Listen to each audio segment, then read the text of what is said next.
내어줌의 비밀이라는 제목으로 여러분과 함께 하나님의 말씀을 나누고자 합니다. 지난 주에 아브라함과 다윗의 믿음이라는 제목으로 설교를 했잖아요. 바울이 아브라함과 다윗의 믿음을 서로 비교하면서 아브라함과 다윗이 처음서부터 믿음이 좋았던 게 아니다. 하나님께서 저들의 믿음을 견고하게 붙잡아 주시고 또 세워주셨기 때문에 저들이 점점 시간이 지나면서 믿음이 견고해지고 믿음의 사람들이 되었다, 이렇게 말씀드렸습니다.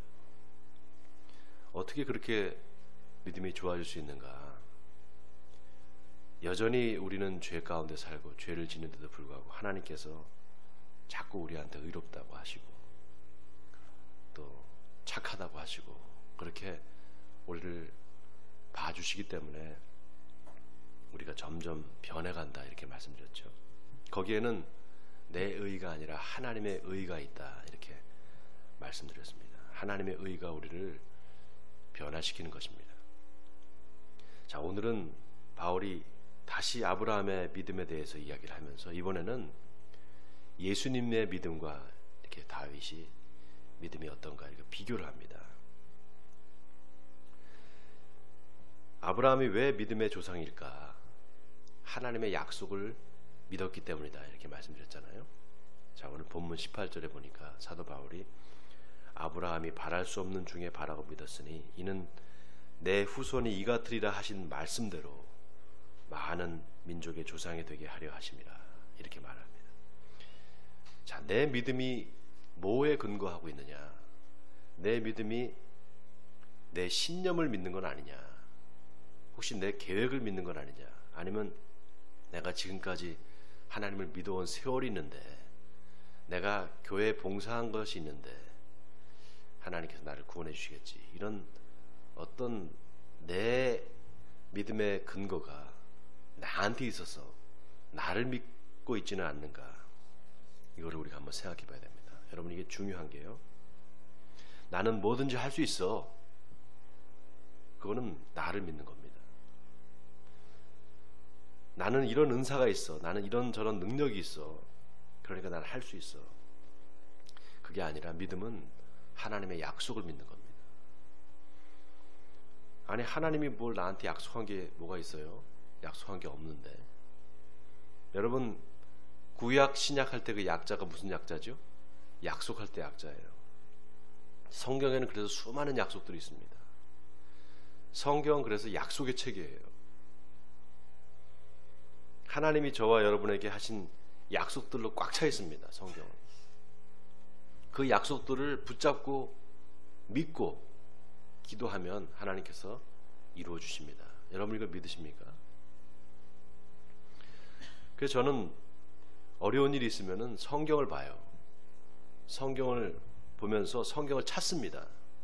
하나님이 이런 상황에서 이런 약속을 하신 게 있는데 그거를 제가 막 찾아봐요.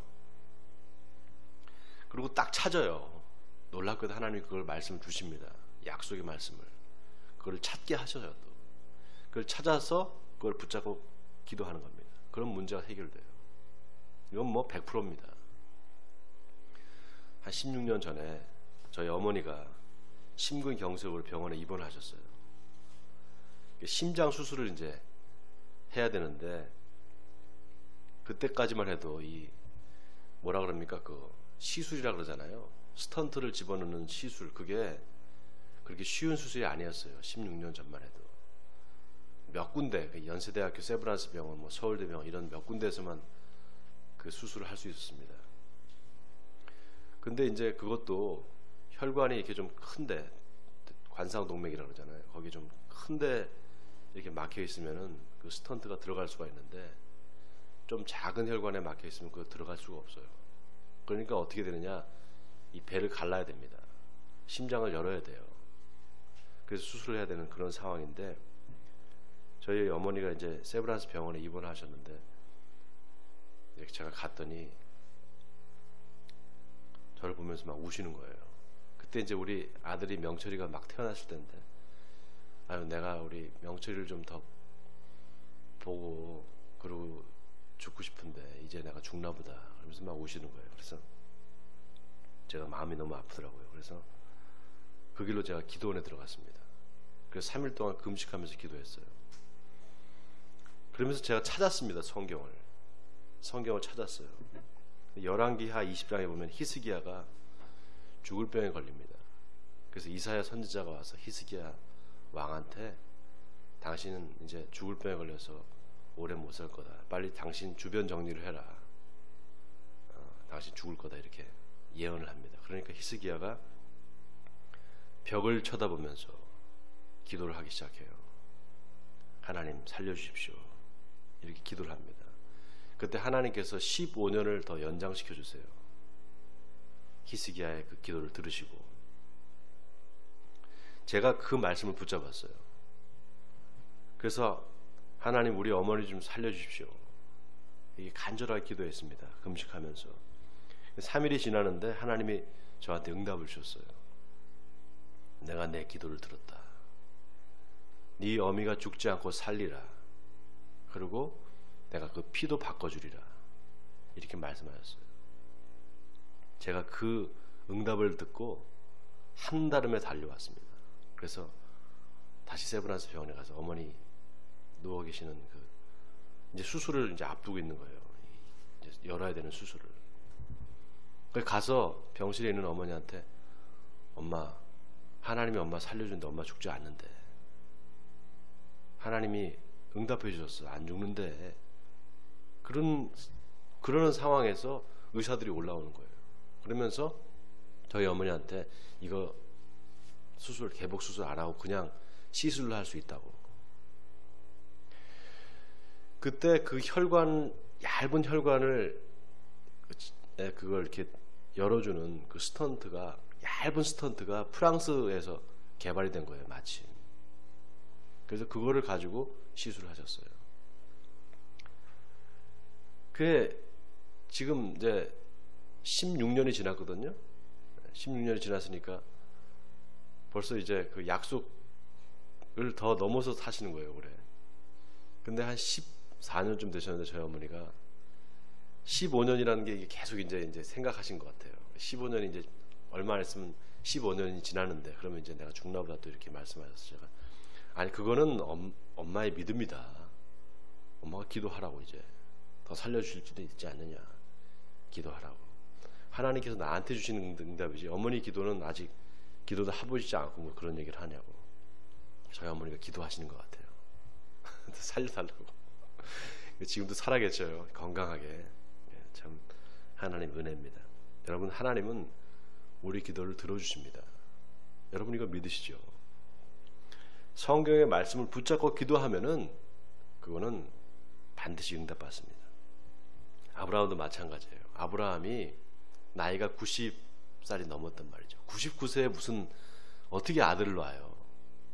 어떻게 뭐 생산 능력이 있겠습니까? 99세인데 인간적으로 도저히 희망이 없죠. 사라는 더더욱 희망이 없어요. 사라가 90살 가까이 돼서 무슨 이미 다 경수가 끊어지고 그랬는데 어떻게 자식을 낳을 수 있겠습니까? 말도 안 되는 이야기죠. 그런데 하나님이 아들을 주겠다. 내가 씨를 주겠다. 네 씨를 주겠다. 이 약속하신 거를 믿는 겁니다. 그냥. 그러니까 어떻게 됩니까? 아들이 생긴 거예요. 그러니까 바랄 수 없는 중에 바라고 믿은 거죠. 바랄 수 없는 중에 바라고 믿는 거. 그래서 믿음은 뭐라고 말을 하는가? 바라는 것들의 실상이요 보이지 않는 것들의 증거다. 이렇게 히브리서 기자는 말하고 있지 않습니까? 자, 오늘 본문 19절에 바울이 뭐라고 이야기를 하는가? 그가 100세가 되어 자기 몸이 죽은 것 같고 사라의 태가 죽은 것 같음을 알고도 믿음이 약하지 않았다. 이렇게 말을 합니다. 자, 우리 20절과 21절 우리 같이 한번 또 우리 한 목소리 읽어볼까요? 시작. 믿음이 없어 하나님의 약속을 의심하지 않고 믿음으로 견고하여져서 하나님께 영광을 돌리며 약속하신 그것을 또한 능히 이루실 줄을 확신하였으니. 자, 여기 능히 이루실 줄을 확신하였다. 여기다 밑줄 치시기 바랍니다. 이루실 줄을 확신했다. 누가 이루신다는 겁니까? 하나님이 이루신다는 거예요. 약속하신 분, 바로 하나님이 그 약속을 이루어 주실 거를 확신했다라는 거죠. 제가 옛날에 구원의 확신이라는 제목으로 설교를 한번 한 적이 있어요. 여러분 혹시 기억하실지 모르겠어요. 구원의 확신이라는 게 이게 잘못된 말이다 제가 말씀드렸습니다. 왜냐? 구원은 하나님께서 하시는 거지 인간이 어떻게 할 수 있는 영역이 아니에요. 그런데 구원의 확신을 가져라, 구원의 확신을 가진다, 이 말이 어떤 어폐가 있는가? 여러분, 우리가 뭘 오해를 하는 게 있는데 우리가 오해하면 안 되는 게 있어요. 구원은 내가 하는 게 아닙니다. 하나님이 하시는 거예요. 그걸 내가 믿는 겁니다. 그런데 많은 사람들이 자기 신념을 믿어요. 자기 신념을. 내가 이렇게 잘 믿고 있어. 내가 교회 열심히 봉사하고 열심히 전도도 많이 하니까 나는 구원받을 거야. 그거를 내 믿음의 확신이다, 구원의 확신이다, 이렇게 생각을 합니다. 그거는 하나님을 믿는 게 아니라 자기를 믿는 거예요. 나를 믿는 겁니다. 내 신념을 믿는 거죠. 여러분, 믿는 도끼에 발등 찍힌다는 말 있죠? 믿는 도끼에 발등 찍힌다. 우리가 뭘 믿느냐, 여러분, 이거 굉장히 중요한 말입니다. 내가 뭘 믿고 있는가? 하나님의 말씀을 믿고 있는가? 약속을 믿고 있는가? 아니면 내 신념을 믿고 있는가? 나를 믿고 있는가? 내가 아니라 하나님이 약속하시고 그 약속을 하나님이 이루어 주실 줄을 믿는 거, 이게 바로 진정한 믿음입니다. 여러분, 이거 아멘입니까? 그래서 구원의 확신이라는 것은 하나님께서 약속하신 걸 하나님께서 이루어 주실 거야, 이거를 내 편에서가 아니라 하나님 편에서 그렇게 하실 거라는 거를 내가 소망하고 믿는 거. 거기에는 내 의의가 하나도 없어요. 내 의의가 하나도 없어야 됩니다. 오직 하나님의 의의만이 나를 구원할 수 있다, 이거를 확실히 믿는 겁니다. 그런데 보세요. 오늘 본문에 바울이 아브라함이 의심하지 않고 믿었다, 그리고 능히 이루실 줄을 확신했다, 그렇게 말한단 말이죠. 이게 무슨 말인가? 하나님이 약속하시고 그 약속을 하나님이 이루실 줄을 믿고 확신했다는 겁니다. 여러분, 아멘입니까? 기도를 하다 보면은 그 기도가 하나님이 응답해 주실지 응답을 안 해 주실지 알 수가 있어요. 내 기도가 하나님의 약속에 근거하고 있다, 그러면 그 기도는 응답받습니다. 그런데 약속에 근거한 게 아니라 내 욕심에 근거하거나 또 내 어떤 내 어떤 의의에 근거해서 내가 이렇게 열심히 했는데 하나님 응답해 주십시오 라든지 그렇게 기도하는 거, 그 응답 못 받을 확률이 많습니다.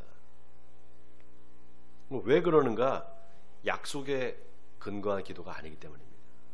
또 한 가지, 두 마음을 품고 기도하는 거, 그 응답 못 받습니다. 예수님이 바리새인의 기도와 세리의 기도를 비교해서 말씀해 주셔요. 바리새인들이 성전에 올라가서 저 세리와 같지 않음을 감사합니다. 저 세리와 죄인처럼 살지 않는 걸 감사합니다. 나는 일주일에 2번씩 금식합니다. 나는 11조를 냅니다. 그런데 나를 하나님 구원해 주셔야 되지 않겠습니까? 이런 기도란 말이죠. 근데 세리는 어떻게 기도합니까? 감히 서서 눈을 들어서 하늘을 쳐다보지도 못하고 다만 가슴을 치면서 하나님이여 나를 불쌍히 여기소서, 나는 죄인으로소이다, 이렇게 기도를 했다는 겁니다. 그런데 누구의 기도가 응답을 받았느냐? 바로 세리의 기도가 응답을 받았다는 거예요. 둘의 기도에 어떤 차이가 있습니까? 바리새인의 기도는 자기 의에 근거하고 있는 거예요. 자기 의. 하나님이 내가 이런 일을 하고 이런 의로운 일을 했으니까 하나님이 구원해 주셔야 돼. 내가 구원받을 사람 아닙니까? 나를 구원해 주셔야죠. 자기 의를 드러내고 있는 거죠. 그런데 세리는 어떻습니까? 저는 죄인입니다. 저는 불의합니다. 그러나 하나님은 의로우십니다. 그러니 구원은 오직 하나님께만 있습니다. 하나님의 의만 바랄 뿐입니다. 여러분, 구원의 확신이 이 세리한테 없어 보이잖아요. 에? 아니에요. 근데 구원의 확신이 세리한테 없고 오히려 바리새인한테 있어 보이잖아요. 천만의 말씀이에요. 아닙니다. 예수님이 뭐라고 하시는가? 내가 너희에게 이르노니 저 바리새인이 아니로 이 사람이 의롭다 하심을 받고 그의 집으로 내려가느니라. 이 사람이 의롭다 하심을 받았다. 세리가 의롭다 하심을 받았다는 거죠. 자, 오늘 본문에서 바울이 그 얘기를 하고 있어요. 아브라함의 믿음은 철저히 하나님의 약속의 말씀에 근거하고 있다. 그 얘기를 하고 있는 겁니다. 자, 그 다음에 다음 23절에서 25절까지 우리 같이 또 읽겠습니다. 시작. 그에게 의로 여겨졌다 기록된 것은 아브라함만 위한 것이 아니요 의로 여기심을 받을 우리도 위함이니 곧 예수 우리 주를 죽은 자 가운데서 살리신 이를 믿는 자니라. 예수는 우리가 범죄한 것 때문에 내줌이 되고 또한 우리를 의롭다 하시기 위하여 살아나셨느니라. 자, 여기 마지막 25절을 보세요. 예수는 우리가 범죄한 것 때문에 내줌이 되었다. 여기 밑줄 치시기 바랍니다. 내어줌이 되었다라는 이 표현이 수동태입니다. 수동태. 누가 내어주었다는 건가? 하나님이 내어줬다는 거예요. 그리고 예수님은 그 내어줌을 당했다라는 거죠. 자, 여기서 바울이 뭘 말하고 싶을까요? 앞에서 아브라함의 믿음을 이야기했잖아요. 그리고 나서 갑자기 예수님의 이야기를 합니다. 예수님이 내어줌이 되었다 이렇게 말한단 말이죠. 여기에는 바울의 의도가 있어요. 예수님의 믿음과 아브라함의 믿음을 비교하고 있는 겁니다. 자, 보세요. 아브라함이 하나님의 명령에 순종해서 이삭을 죽이려고 하잖아요. 그때 어떻게 그게 가능할 수 있느냐? 말도 안 되잖아요. 근데 히브리서에 보면은 히브리서 기자가 뭐라고 얘기하냐 하면은 하나님이 이삭을 죽은 자 가운데서 다시 살려주실 것을 아브라함이 믿었다 이렇게 얘기를 합니다. 자, 여기 아브라함의 믿음이 있어요. 아브라함은 하나님의 약속을 믿었습니다. 하나님이 그러셨잖아요. 네 씨를 바다의 모래같이 하늘의 별과 같이 많게 해주겠다. 그렇게 하나님이 약속하시지 않았습니까? 그 하나님이 약속하셨으니까 그 하나님이 그 약속을 이루어 주실 거야 이렇게 믿은 겁니다. 아브라함은. 그러니까 이삭을 바치라고 했을 때 아브라함이 무슨 생각을 했을까요? 이삭을 죽여서 내가 번제로 바치면 하나님이 다른 씨를 또 주시겠지 이렇게 생각했을까요? 아닙니다. 그게 아니에요. 또 낳으면 되지 이렇게 생각한 게 아니에요. 왜냐? 이삭이 뭐 약속의 씨잖아요. 사라한테서 낳을 그 이삭이 약속의 씨란 말이죠. 대신 또 뭘 주겠어요? 그러니까 내가 이삭을 죽여서 번제를 바친다고 해도 하나님이 다시 살려주실 거야. 이걸 믿었다는 겁니다. 이삭 대신에 다른 아들을 주겠지 그게 아니라는 거예요. 그러니까 뭡니까? 아브라함은 부활을 믿은 거예요. 부활을. 에? 아들이 다시 부활할 거야. 내 아들이 이삭이 하나님이 다시 부활시켜 줄 거야. 이걸 믿었다는 겁니다. 여러분, 사도계인들이 예수님한테 와서 예수님을 시험하면서 뭐라고 얘기하는가 하면, 선생님, 모세의 율법에 사람이 자식이 없이 죽으면 그 동생이 형수를 취해서 자식을 낳아서 상속자를 세우라 그러는데, 예를 들어서 7형제가 있다고 생각해 봅시다. 7형제가 있는데 마지가 상속자가 없이 죽었다. 동생이 그 형수를 취해서 또 이제 상속자를 낳으려는데 상속자를 낳지 못하고 죽었다. 계속해서 그래서 결국은 7형제가 다 죽고 그 여자도 죽었는데, 그러면 그 여자는 누구의 아내가 되겠습니까? 아주 이렇게 물어봐요. 사두개인들이. 왜 사두개인들이 이걸 물어보느냐? 사두개인들은 부활을 믿지 않았습니다. 물어보니까 예수님이 뭐라고 말씀하시는가? 사람이 죽었다가 살아날 때는 장가도 안 가고 시집도 안 가고 하늘에 있는 천사들과 같다. 그러면서 뭐라고 하시는가 하면, 하나님이 모세한테 나는 아브라함의 하나님이요 이삭의 하나님이요 야곱의 하나님이라고 하신 말씀을 들어보지 못했느냐.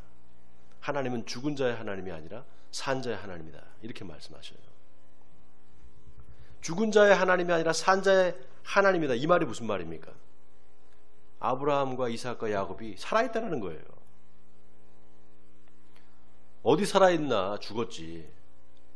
죽었잖아요. 아닙니다. 자고 있는 겁니다. 부활할 때 다시 살아난다는 거예요.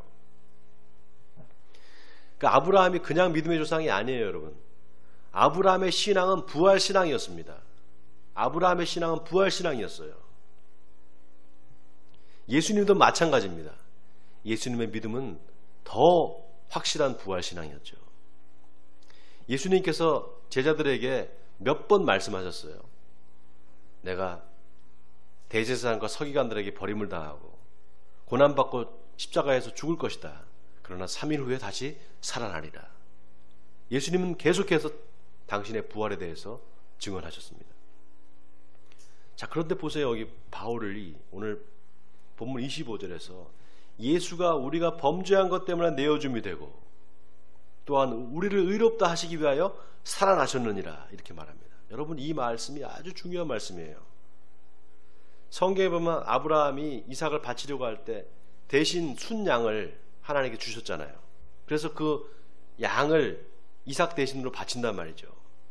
그리고 나서 성경에 뭐라고 기록을 했는가 하면은 창세기 22장 14절에 보면 아브라함이 그 땅 이름을 여호와 이레라 하였으므로 오늘날까지 사람들이 이르기를 여호와의 산에서 준비되리라 하더라 이렇게 말을 합니다.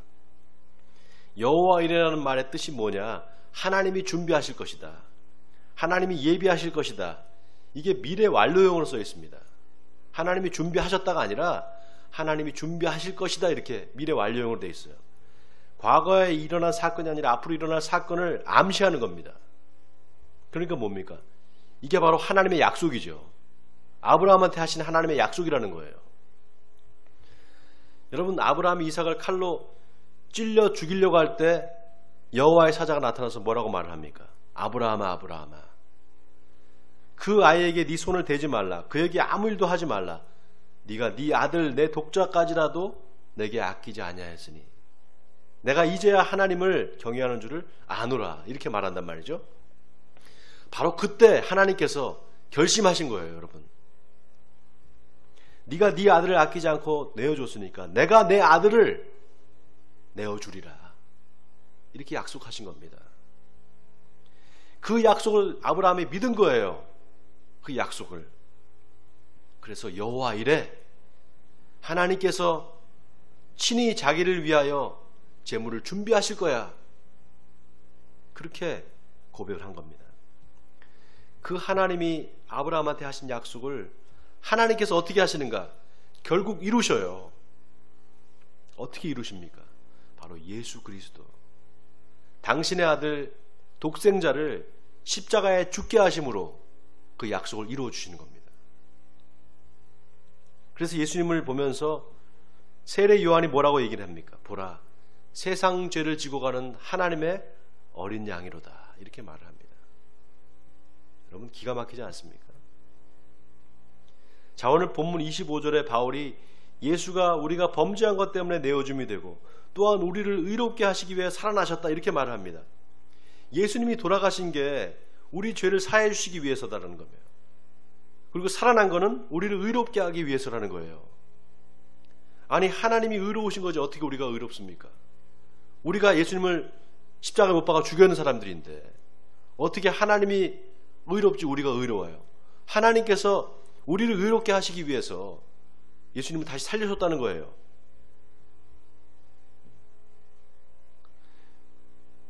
여기에 바로 내어줌의 비밀이 있습니다. 여러분, 내어줌의 비밀이 바로 여기 있어요. 얻기 위해서 내어주는 겁니다. 남을 살리기 위해서 자기를 희생하는 거죠. 이삭을 살리기 위해서 어린 양을 주신 하나님이 우리를 살리기 위해서 자기 아들을 내어주시는 겁니다. 우리에게 영원한 생명을 주시기 위해서 예수님은 자기 생명을 우리에게 내어주시는 것입니다. 여러분, 내가 가진 것 중에 가장 소중한 거, 그거 하나님이 달라고 하면 내어줄 수 있습니까? 아는 사람이 돈 좀 빌려달라고 해도 막 인상을 찌푸리고 마음에 싫은 마음이 있는데 자식을 내어달라니 말도 안 되는 얘기죠. 그런데 하나님은 자기 아들을 내주신 겁니다. 바로 저와 여러분을 위해서 예수님을 내어주신 겁니다. 그것도 우리 죄를 위해서 그렇게 하셨다는 거예요. 그리고 다시 살려주셨습니다. 왜냐? 우리를 의롭게 하시기 위해서. 그러면서 뭐라고 하시는가? 예수를 믿어라. 그 예수를 믿기만 하면 내가 너를 구원해 줄게. 이렇게 말씀하시고 있는 겁니다. 그래서 오늘 본문에 바울이 뭐라고 말합니까? 23절에 그에게 의로 여겨졌다 기록된 것은 아브라함만 위한 것이 아니요 의로 여기심을 받을 우리도 위함이니 곧 예수 우리 주를 죽은 자 가운데서 살리신 이를 믿는 자니라. 자, 아브라함만이 아니다. 의로 여기심을 받을 우리, 바로 저와 여러분입니다. 우리도 위함이다. 곧 예수 우리 주를 죽은 자 가운데서 살리신 이를 믿는 자니라. 사랑하는 성도 여러분, 그 예수님의 십자가 부활을 믿는 저와 여러분을 하나님이 의롭다 하시는 줄 믿으시기 바랍니다. 이제 말씀 마치겠습니다. 사랑하는 성도 여러분, 하나님이 우리의 믿음을 굳게 세워주시기 위해서 우리를 시험하실 때가 있습니다. 하나님이 우리를 시험하실 때가 있어요. 네가 가지고 있는 거 하나님을 위해서 내어놓을 수 있겠냐? 네가 가장 소중하게 생각하는 거 그거 포기할 수 있겠느냐? 하나님이 우리에게 물으실 때가 있습니다. 그때 우리는 아브라함을 생각해야 됩니다. 예수님을 생각해야 됩니다. 여러분, 하나님의 방법은 우리와 달라요. 하나님의 방법은 우리와 다릅니다. 인간은 뭐든 움켜쥐려고 합니다. 그 움켜쥐면 놓지 않으려고 그래요. 돈을 버는 사람은 더 많은 돈을 벌려고 합니다. 심지어는 그게 하나님의 축복이라고까지 생각을 해요.